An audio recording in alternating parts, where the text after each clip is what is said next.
अस्सलाम वालेकुम dear students, how are you. बेटा जी, आज हम बात करेंगे कि केमिकल इक्वेशन क्या होती है। आज हम ये भी समझेंगे कि केमिकल इक्वेशन कैसे लिखी जाती है और हम ये बात भी करेंगे कि रिवर्सिबल रिएक्शंस क्या होते हैं। तो आइए ज़रा बात करते हैं। सबसे पहली बात, बेटा केमिकल इक्वेशन क्या है, इसको ज़रा इस रिएक्शन से समझें। बेटा मान लीजिए कि मेरे पास है जिंक। जिंक तुम सबको पता है बेटा मेटल है, जिस तरह लोहा है, सोना है, चांदी है, उसी तरह बेटा ये भी एक मेटल है। अच्छा, मान लीजिए कि जिंक का रिएक्शन बेटा हो रहा है सल्फ्यूरिक एसिड के साथ। अब ये बेटा क्या है, एक एसिड है, एक तेजाब है। अब जैसे जिंक और सल्फ्यूरिक एसिड आपस में रिएक्शन करते हैं तो बेटा हमारे पास बनता है ZnSO4 जिंक सल्फेट, और साथ में प्यारे बेटा बनती है हाइड्रोजन गैस। तो अब ये जो बेटा मैंने तुम्हारे सामने लिखा है, इसी को हम केमिकल इक्वेशन बोलते हैं। अब ये जो मैंने लिखा है ये तुम्हें क्या बता रहा है? देखिए बेटा, ऐसी चीजें जो आपस में रिएक्शन करती हैं वो रिएक्टेंट्स कहलाती हैं। जैसे जिंक और सल्फ्यूरिक एसिड आपस में रिएक्शन कर रहे हैं तो ये रिएक्टेंट्स हैं। और ऐसी चीजें जो नई बनती हैं वो कहलाती हैं प्रोडक्ट्स। तो जिंक सल्फेट और हाइड्रोजन गैस यहाँ पर प्रोडक्ट्स हैं। तो ये जो केमिकल इक्वेशन तुम्हारे सामने लिखी गई है ये तुम्हें बता रही है कि कौन कौन सी चीजें आपस में रिएक्शन कर रही हैं और कौन कौन सी चीजें नई बन रही हैं। तो फिर से सुन लीजिए, केमिकल इक्वेशन क्या होती है? ये बेटा जी तुम्हें बताती है क्या कि कौन कौन सी चीजें आपस में रिएक्शन कर रही हैं और कौन कौन सी चीजें नई बन रही हैं। अच्छा, एक और बात, बेटा केमिस्ट्री पढ़े हैं ना, तो केमिस्ट्री में फैशन सा चला है, आदत सी बन गई है साइंटिस्ट की कि रिएक्टेंट्स को हमेशा लेफ्ट हैंड साइड पर लिखें। रिएक्टेंट्स को हमेशा लेफ्ट हैंड साइड पर लिखें और प्रोडक्ट्स को हमेशा राइट हैंड साइड पर लिखें, और दरमियान में मेरा बेटा एरो लगा दें, एकदम बढ़िया फीलिंग आएगी। अब chemical equation tells us the, एक केमिकल इक्वेशन हमें क्या बताती है?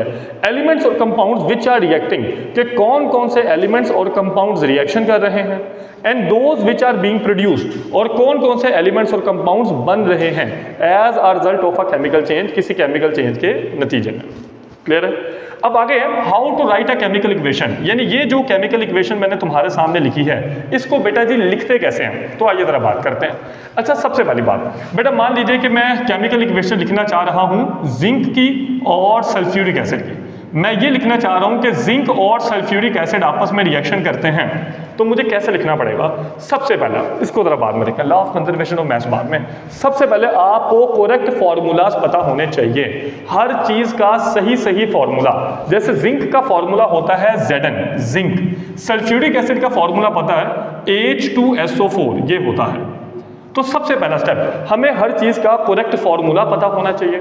जैसे कि अब ये दोनों आपस में चिपकेंगे तो बनाएंगे जिंक सल्फेट, तो जिंक सल्फेट का फॉर्मूला पता होना चाहिए ZnSO4 जिंक सल्फेट, और साथ में प्यारे बेटा बनेगी हाइड्रोजन गैस। तो इसका मतलब ये, सबसे पहले जब भी केमिकल इक्वेशन लिखेंगे हमें हर चीज का सही सही फॉर्मूला पता होना चाहिए। Correct mole ratio, mole ratio बेटा कैसे पता चलती है? जो भी आपके साथ कोएफिशिएंट लिखा हो, जैसे मान लीजिए कि यहाँ पर हाइड्रोजन के साथ अगर 2 लिखा हो तो ये इसका जो कोएफिशिएंट है यही है मोल। तो 2 हाइड्रोजन का मतलब होता है 2 मोल्स ऑफ हाइड्रोजन, और मोल क्या है वो हमने पिछले लेक्चर के अंदर समझा दिया होगा। तो आपने देखना है कि करेक्ट मोल रेशो है या नहीं है, तो जरा देख लेते हैं। बेटा जी एक तरफ हमारे पास जिंक है और यहाँ पर भी एक जिंक है, यहाँ पर एक SO4, यहाँ पर भी एक SO4, यहाँ पर एक हाइड्रोजन गैस का मॉलिक्यूल, तो यहाँ पर भी एकदम बढ़िया बैलेंस्ड। तो इसका मतलब यह है कि पहले स्टेप में तुमने करेक्ट फॉर्मूलाज लिखने हैं, सेकंड स्टेप में ये देखना है कि क्या इनकी मोल रेशो सही सही लिखी भी गई है या नहीं।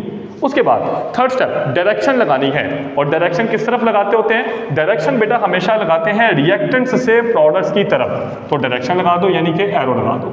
उसके बाद इनकी फिजिकल स्टेट्स भी मेंशन करनी है।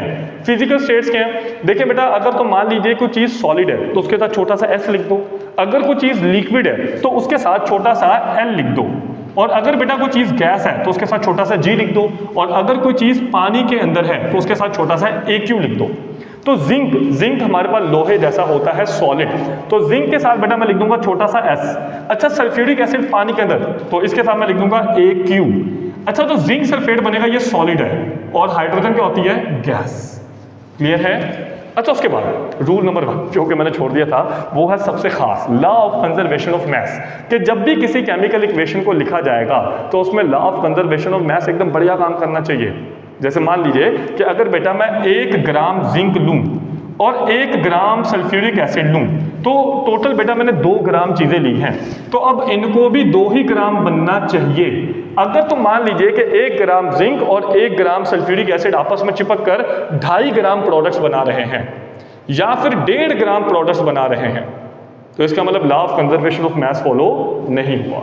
Law of conservation of mass क्या कहता है कि मास को ना तो ज़्यादा होना चाहिए या ना तो कम होना चाहिए। अब जैसे ये दोनों 1-1 ग्राम लिए हैं तो ये 2 ग्राम ही बनने चाहिए। अगर तो ज़्यादा या कम बने तो फिर definitely law of conservation of mass follow नहीं हुआ, और अगर यही फॉलो नहीं हुआ तो आगे वाले सारे रूल फारे हुए। बात समझिए? तो इसका मतलब कि अभी हमें बात समझ आ गई। हमने क्या करना है, हमने जब भी किसी केमिकल इक्वेशन को लिखना हो तो सबसे पहले देखें क्या वहाँ पर law of conservation of mass बढ़िया काम कर रहा है। हाँ बिल्कुल कर रहा। सेकेंड स्टेप, फॉर्मूला सही लिखने हैं, फिर देखना है कि इक्वेशन बैलेंस है कि नहीं है, यानी करेक्ट मोल रेशो, फिर डायरेक्शन यानी एरो लगा दो रिएक्टेंट से प्रोडक्ट की तरफ, और लास्ट में फिजिकल स्टेट्स मेंशन कर दो। क्लियर है? उसके बाद रिवर्सिबल रिएक्शंस क्या हैं। बेटा मान लीजिए कि मेरे पास है नाइट्रोजन और हाइड्रोजन। पहले जरा इस रिएक्शन को देखें। हमने लेनी है 1 नाइट्रोजन और 3 हाइड्रोजन, 1 नाइट्रोजन 3 हाइड्रोजन। जब मेरा बेटा ये आपस में मिलेंगे तो हमारे पास बनते हैं 2 अमोनिया। 1 नाइट्रोजन का मोल है, 3 हाइड्रोजन के मोल्स हैं, और इनके चिपकने से बनती है 2 मोल्स ऑफ अमोनिया। अब यहाँ पर देखें तो N2, यहाँ पर 2N, यहाँ पर 3 2 6, 6 हाइड्रोजन, तो यहाँ पर भी 2 3 6, 6 हाइड्रोजन, एकदम बढ़िया balance. 1 nitrogen 3 hydrogen 2 ammonia, 1 nitrogen 3 hydrogen 2 ammonia. अभी हुआ क्या है कि इस केस में नाइट्रोजन और हाइड्रोजन ने चिपक कर बनाई है अमोनिया। नाइट्रोजन और हाइड्रोजन आपस में चिपक कर अमोनिया बना रहे हैं, मगर जैसे ही अमोनिया बनी तो अमोनिया टूट गई और अमोनिया अनस्टेबल है। अब जैसे बेटा जी ये टूटेगी तो ये टूट कर दोबारा नाइट्रोजन और हाइड्रोजन बना देगी। यानी अभी इस केस में हुआ यह है कि रिएक्टेंट्स आपस में मिलकर प्रोडक्ट्स बना रहे हैं और प्रोडक्ट्स टूट कर दोबारा रिएक्टेंट्स बना रहे हैं। तो ऐसा रिएक्शन जो आगे भी भागता है फॉरवर्ड, और ऐसा रिएक्शन जो रिवर्स में भी भागता है, यानी फॉरवर्ड भी जा रहा, बैकवर्ड भी भाग रहा, रिवर्स में भी भाग रहा, ऐसा रिएक्शन कहलाता है रिवर्सिबल रिएक्शन। रिवर्सिबल रिएक्शन ऐसा रिएक्शन जो आगे और पीछे दोनों डायरेक्शन में भागता हो, फॉरवर्ड भी भागता हो और रिवर्स में भी भागता हो। जैसे तुम्हारी और तुम्हारे दोस्त की दोस्ती, तुम उसको एक मुक्का मारोगे तो वो तुम्हें रिवर्स में एक मुक्का मारेगा, तुम उसको एक थप्पड़ मारोगे तो वो भी तुम्हें रिवर्स में एक थप्पड़ मारेगा। क्या ख्याल है? तो रिवर्सिबल एक ऐसा रिएक्शन जो रिवर्स में जा सकता हो। तो ऐसा रिएक्शन जो फॉरवर्ड और रिवर्स दोनों तरफ भागता हो, ऐसा रिएक्शन कहलाता है रिवर्सिबल रिएक्शन। और केमिस्ट्री में ज़्यादातर रिएक्शन रिवर्सिबल ही होते हैं। अच्छा, उसके बाद अगर तुम गौर से देखो तो रिवर्सिबल रिएक्शन में एक एरो आगे जा रहा है और एक एरो पीछे आ रहा है। तो रिवर्सिबल रिएक्शन को 2 एरो से रिप्रेजेंट किया जाता है, मगर क्या ये पूरे एरो हैं या हाफ एरोज हैं? तो ये हाफ एरोज हैं। रिवर्सिबल रिएक्शन को 2 हाफ एरो से रिप्रेजेंट करते हैं। इसमें रिएक्टेंट्स आपस में मिलकर प्रोडक्ट्स बनाते हैं, प्रोडक्ट्स टूटकर दोबारा रिएक्टेंट्स बनाते हैं। क्लियर है? अच्छा, उसके बाद रिएक्शन इन्वॉल्विंग आइंस, वो रिएक्शन के जिसके अंदर आइंस होते हैं। बेटा आइंस क्या होते हैं? केमिस्ट्री में जिस चीज पर प्लस और माइनस लगा हो वो आइन होता है। जैसे कि Ag+ NO3-, तो ये जो सिल्वर नाइट्रेट है, ये एक नमक है, खाने वाला नहीं है मगर नमक है, सॉल्ट है। AgNO3 सिल्वर नाइट्रेट, तो Ag पर प्लस चार्ज, NO3 पर माइनस चार्ज, तो क्या ये भी इसके अंदर आइंस हैं या फिर नहीं है? हाँ बिल्कुल आइंस है। और इसका नाम क्या होगा? आयोनिक कंपाउंड, एक ऐसा कंपाउंड के जिसके अंदर आइंस हैं।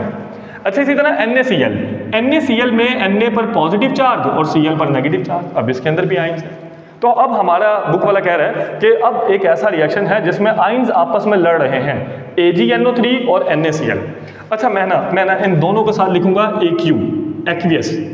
एक्वियस। तो अभी हम तुम्हें बता चुके हैं कि एक्वियस का मतलब होता है ऐसी चीज जो पानी में हल हो सकती हो। तो जैसे कि सिल्वर नाइट्रेट और नमक, ये दोनों के दोनों पानी में हल हो सकते हैं। फिर से सुन लीजिए, सिल्वर नाइट्रेट और नमक दोनों के दोनों पानी में हल हो सकते हैं। तो अब आपने करना क्या है? सबसे पहले एक डब्बा लो, डब्बे के अंदर पानी डाल दो, पानी के अंदर ये वाला नमक भी डाल दो, ये वाला नमक भी डाल दो।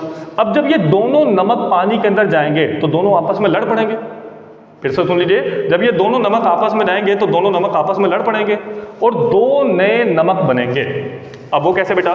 जब भी रिएक्शन लिखते हैं तो मैंने आपको बताया हुआ है कि रिएक्शन लिखते हुए जो पहली चीज का पहले वाला होता है दूसरी चीज के दूसरे वाले से रिएक्शन करता है। तो पहली चीज का पहले वाला सिल्वर और दूसरी चीज का दूसरे वाला क्लोराइड, तो ये बनेगा AgCl, सिल्वर क्लोराइड, और दरमियान वाले आपस में चिपक गए NaNO3। अब अगर तुम गौर से देखो तो NaNO3 Aq है, एक्वियस है, पानी में हल होने वाला है, और AgCl के साथ बेटा मैंने लिखा होगा सॉलिड यानी कि S। अब इस सारे रिएक्शन का मतलब क्या हुआ? इस सारे रिएक्शन का मतलब ये है कि जब दो नमक आपस में रिएक्शन करते हैं पानी के अंदर, तो दो नए नमक बनते हैं।